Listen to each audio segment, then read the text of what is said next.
ಸ್ನೇಹಿತರೆ, ಮೀಡಿಯಾ ಮಾಸ್ಟರ್ಸ್ಗೆ ಸ್ವಾಗತ, ಸುಸ್ವಾಗತ. ಗೆಳೆಯರೆ, ಅವು ಜಗತ್ತಿನ ಅತ್ಯಂತ ಅಪಾಯಕಾರಿ ಪ್ರಾಣಿಗಳು. ಅವುಗಳ ಕೈಗೆ ಮನುಷ್ಯ ಸಿಕ್ಕಿದ್ರೆ ಅವನ ಕಥೆ ಮುಗದೆ ಹೋಗುತ್ತೆ. ನೋಡೋದಕ್ಕೆ ಅತ್ಯಂತ ಸುಂದರವಾಗಿ ಮೃದುವಾಗಿ ಕಾಣುವ ಅವುಗಳ ದವಡೆಗೆ ಸಿಕ್ಕಿದ್ರೆ ಪುಡಿ ಆಗದೆ ಬೇರೆ ದಾರಿನೇ ಇರುವುದಿಲ್ಲ. ನಾನಿಲ್ಲಿ ಹೇಳೋದಕ್ಕೆ ಹೊರಟಿರೋದು ನೈಲ್ ಮೊಸಳೆಗಳ ಬಗ್ಗೆ. ಇಡೀ ಜಗತ್ತಲ್ಲಿ ಎರಡನೇ ಅತಿ ದೊಡ್ಡ ಮೊಸಳೆ ಪ್ರವರ್ಗ ಅಂತ ಗುರುತಿಸಿಕೊಂಡಿರೋ ಈ ಮೊಸಳೆಗಳು ನೈಲ್ ನದಿಯಲ್ಲಿ ಮಾತ್ರ ಸದ್ದು ಮಾಡೋದಿಲ್ಲ, ಬದಲಿಗೆ ಅವು ಜಂಬೇಜಿ ನದಿಯಲ್ಲಿ ಕೂಡ ಬಾಯಿ ಬಿಡುತ್ತವೆ, ಬಾಲ ಬೀಸತ್ವೆ. ಅದರಲ್ಲೂ ಈ ಮೊಜಾಂಬಿಕ್ ಅಲ್ಲಿ ಮೊಸಳೆಗಳ ಕಾಟನ ತಡೆಯೋದಕ್ಕಾಗದೆ ಅಲ್ಲಿಗೆ ಸೇನೆಯನ್ನ ಕರೆಸಿ ಮೊಸಳೆಗಳ ವಿರುದ್ಧ ಯುದ್ಧಕ್ಕೆ ನಿಲ್ಲಿಸಬೇಕು ಅನ್ನೋ ಕೂಗನ್ನ ಎದ್ದಿತ್ತು ಅಂದ್ರೆ ಆ ಮೊಸಳೆಗಳ ಭಯಾನಕತೆ ಹೇಗಿತ್ತು ಅನ್ನೋದನ್ನ ಸ್ವಲ್ಪ ನಾವು ಅರ್ಥ ಮಾಡ್ಕೋಬೇಕಾಗತ್ತೆ. ಹಾಗಾದ್ರೆ ಏನಿದು ಮೊಸಳೆಗಳ ಕಥೆ, ಈ ಜಾಂಬೇಜಿ ನದಿಯ ಮಹತ್ವ ಎಂಥದ್ದು ಅನ್ನೋದ್ರ ಬಗ್ಗೆ ಒಂದಷ್ಟು ಮಾಹಿತಿಯನ್ನ ನಾವಿಲ್ಲಿ ನೋಡೋಣ.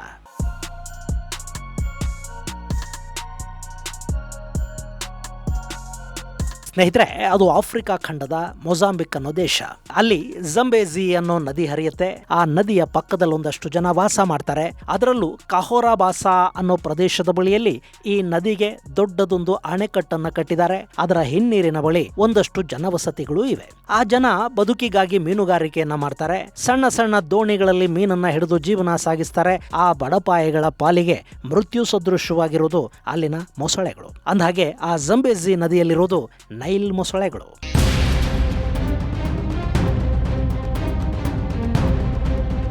ಗೆಳೆಯರೆ, ಇವು ತುಂಬಾ ಅಪಾಯಕಾರಿ ಅಂತ ಹೇಳ್ತಾರೆ. ಅದರಲ್ಲೂ ಈ ಮೊಸಳೆಗಳು ನೀರಿನ ಮೇಲೆ ತೇಲ್ತಾ ಇರೋ ದೋಣಿಗಳನ್ನು ಕೂಡ ಹಾಗೆ ಮಗುಚಿ ಜನರನ್ನ ಎಳಕೊಂಡು ಬಿಡೋ ಧೈರ್ಯವನ್ನು ಮಾಡುತ್ತವಂತೆ.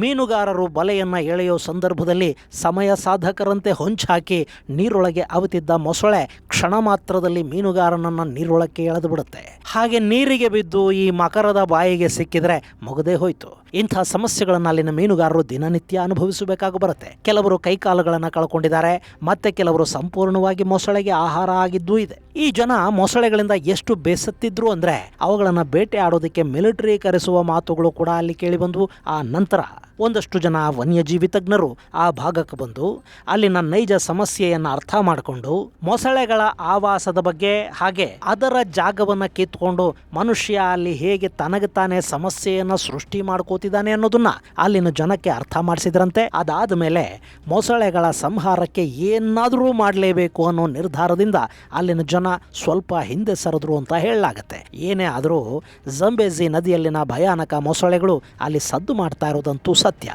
ಇಲ್ಲಿ ಈ ನದಿಯಲ್ಲಿ ಕಂಡುಬರುವ ಮೊಸಳೆಗಳನ್ನ ಜಗತ್ತಿನ ಅತ್ಯಂತ ಅಪಾಯಕಾರಿ ಮತ್ತು ದೊಡ್ಡ ಮೊಸಳೆ ಪ್ರಭೇದಗಳಲ್ಲಿ ಒಂದು ಅಂತ ಹೇಳ್ತಾರೆ. ಅವುಗಳನ್ನು ಆಫ್ರಿಕನ್ ಮೊಸಳೆಗಳು ಅಂತ ಕೂಡ ಕರೆಯೋದುಂಟು. ಆಸ್ಟ್ರೇಲಿಯಾ ಹಾಗೂ ಏಷ್ಯಾದಲ್ಲಿ ಕಂಡುಬರುವ ಉಪ್ಪು ನೀರಿನ ಮೊಸಳೆಯ ನಂತರ ಈ ನೈಲ್ ಮೊಸಳೆಗಳು ಜಗತ್ತಿನ ಎರಡನೇ ಅತಿ ಉದ್ದದ ಮೊಸಳೆಗಳು ಅನ್ನಿಸ್ಕೊಳ್ಳುತ್ತವೆ.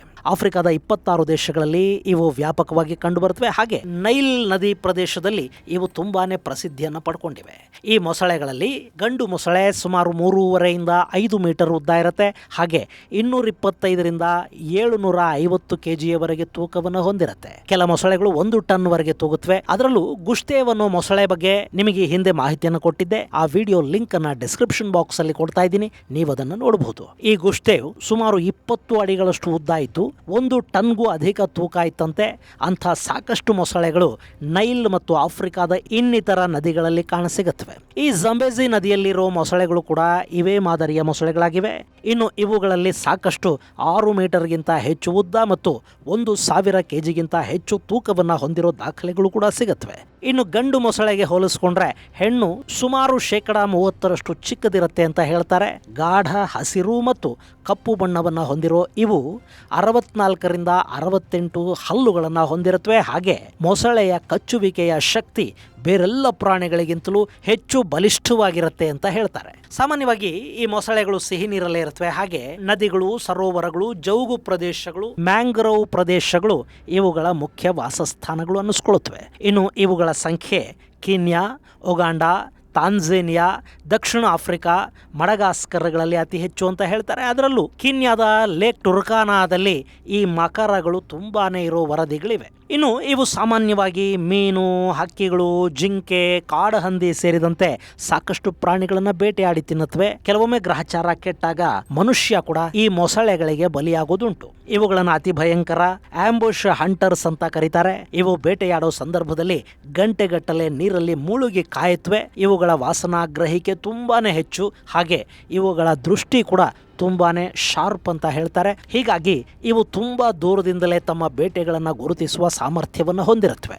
ಇನ್ನು ಈ ನೈಲ್ ಮೊಸಳೆಗಳು ಕಾಡಲ್ಲಿದ್ರೆ ಸರಾಸರಿ 45 ವರ್ಷ ಬದುಕುತ್ತವಂತೆ. ಯಾಕೆಂದ್ರೆ ಕಾಡಲ್ಲಿದ್ದ ಸಮಯ ಅವು ಸಂಘರ್ಷವನ್ನ ಮಾಡ್ತಲೇ ಇರಬೇಕಾಗತ್ತೆ. ಪ್ರತಿ ಬೇಟೆಯಲ್ಲೂ ಅವು ಸಾಕಷ್ಟು ಹಾನಿಗೀಡಾಗುತ್ತವೆ. ಯಾವುದೇ ಬೇಟೆ ಕೂಡ ಅಲ್ಲಿ ಸುಲಭವಾಗಿ ಬಾಯಿಗೆ ಇಟ್ಕೋದಿಲ್ಲ. ಸಹಜವಾಗಿ ಬದುಕುವಾಗ ಸಂಘರ್ಷ ಇದ್ದೇ ಇರುತ್ತೆ. ಹೀಗಾಗಿ ಕಾಡಲ್ಲಿದ್ರೆ ಇವುಗಳ ಆಯಸ್ಸು ಕಡಿಮೆ. ಆದ್ರೆ ಇವುಗಳನ್ನ ತಗೊಂಡು ಬಂದು ಸಾಕಿದ್ರೆ ಅಲ್ಲಿ ಸಂಘರ್ಷ ಇರೋದಿಲ್ಲ. ಅವು ಇರೋ ಹತ್ರಕ್ಕೆ ಅವುಗಳ ಆಹಾರ ಬರುತ್ತೆ. ಹೀಗಾಗಿ ಇವು 80 ವರ್ಷದವರೆಗೆ ಬದುಕುತ್ತವೆ ಅಂತ ಹೇಳ್ತಾರೆ. ಇಂಥ ಮೊಸಳೆಗಳು ಜಂಬೇಜಿ ನದಿಯಲ್ಲಿ ಕೂಡ ತುಂಬಾ ಪ್ರಮಾಣದಲ್ಲಿವೆ. ಇನ್ನು ಈ ನದಿ 4-5 ದೇಶಗಳಲ್ಲಿ ಹಾದು ಹೋಗೋದ್ರಿಂದ ಆ ಎಲ್ಲ ದೇಶಗಳು ಈ ಮೊಸಳೆಗಳ ಕಾಟಕ್ಕೆ ಸಿಲುಕ್ತಾ ಇವೆ.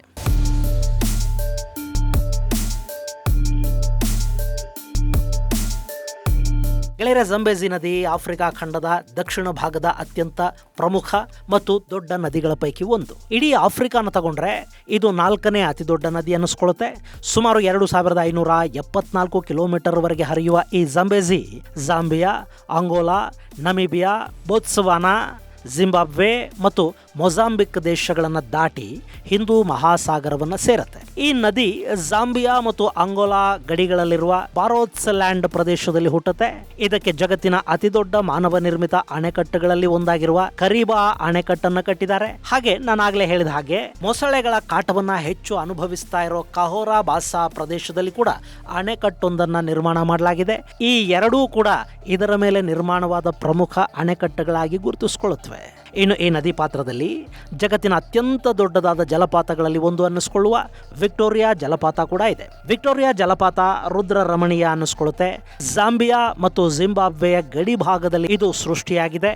ಇದರ ಉದ್ದ 1708 ಮೀಟರ್ಗಳಷ್ಟಿದ್ದು ಅತಿ ಹೆಚ್ಚು ಬಯೋಡೈವರ್ಸಿಟಿಯನ್ನ ಈ ಭಾಗ ಹೊಂದಿದೆ. ಇನ್ನು ಈ ನದಿ ಹರಿಯುವ ಪ್ರದೇಶದಲ್ಲಿ ವಿಕ್ಟೋರಿಯಾ ಜಲಪಾತ, ರಾಷ್ಟ್ರೀಯ ಉದ್ಯಾನವನ, ಹ್ಯಾಂಗ್ವೆ ನ್ಯಾಷನಲ್ ಪಾರ್ಕ್ ಹಾಗೂ ಮನಾಪೋಲ್ಸ್ ರಾಷ್ಟ್ರೀಯ ಉದ್ಯಾನವನಗಳಿವೆ. ಈ ನದಿ ಒಟ್ಟು 13,90,000 ಚದರ ಕಿಲೋಮೀಟರ್ನಷ್ಟು ಬೇಸಿನ್ ಅನ್ನು ಹೊಂದಿದ್ದು 2,574 ಕಿಲೋಮೀಟರ್ಗಳಷ್ಟು ದೂರ ಹರಿಯುತ್ತೆ.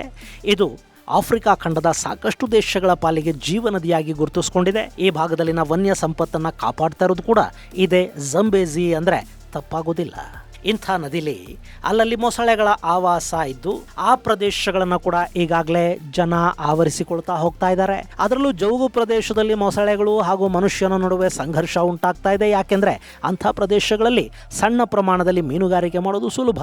ಹಾಗೆ ಮೊಸಳೆಗಳಲ್ಲಿ ಸಹಸ್ರಾರು ವರ್ಷಗಳಿಂದ ಬದುಕ್ತಾ ಇವೆ. ಸೊ ಮೊಸಳೆಗಳನ್ನು ದೂರ ಓಡಿಸಿ ಅಥವಾ ಅವುಗಳನ್ನು ಕೊಂದು ಆ ಪ್ರದೇಶಗಳಲ್ಲಿ ಜನ ತಮ್ಮ ಆಧಿಪತ್ಯವನ್ನ ಸ್ಥಾಪಿಸೋ ಪ್ರಯತ್ನವನ್ನು ಮಾಡ್ತಾ ಇದ್ದಾರೆ. ಆ ಸಂಘರ್ಷದ ಭಾಗವಾಗಿ ಅಲ್ಲಿ ಜನರ ಸಾವುಗಳು ಕೂಡ ವರದಿ ಆಗ್ತಾ ಇರುತ್ತವೆ. ಹೀಗಾಗಿನೇ ಈ ಜಂಬೇಜಿ ನದಿ ಮತ್ತು ನೈಲ್ ಮೊಸಳೆಗಳು ಇತ್ತೀಚೆಗೆ ಭಾರಿ ಪ್ರಮಾಣದಲ್ಲಿ ಸುದ್ದಿ ಮಾಡ್ತಾ ಇವೆ.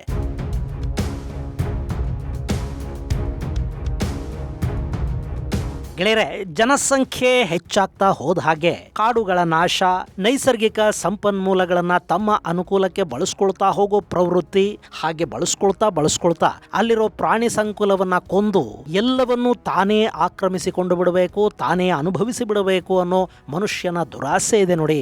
ಇದು ಸಮಸ್ತವನ್ನು ನಾಶ ಮಾಡ್ತಾ ಹೋಗುತ್ತೆ. ಅದರ ಭಾಗವಾಗಿನೇ ಈ ಮೊಸಳೆಗಳು ಕೂಡ ಈಗ ಸಂಕಷ್ಟಕ್ಕೆ ತುತ್ತಾಗ್ತಾ ಇವೆ. ಇದು ಗೆಳೆಯರೆ ನೈಲ್ ಮೊಸಳೆಗಳ ಕುರಿತಾದ ಸಂಕ್ಷಿಪ್ತ ಮಾಹಿತಿ. ಮುಂದಿನ ಸಂಚಿಕೆಯಲ್ಲಿ ಮತ್ತಷ್ಟು ವಿಶೇಷಗಳ ಜೊತೆ ಮತ್ತೆ ಭೇಟಿಯಾಗೋಣ. ಅಲ್ಲಿವರೆಗೆ ಜೈ ಹಿಂದ್, ಜೈ ಕರ್ನಾಟಕ.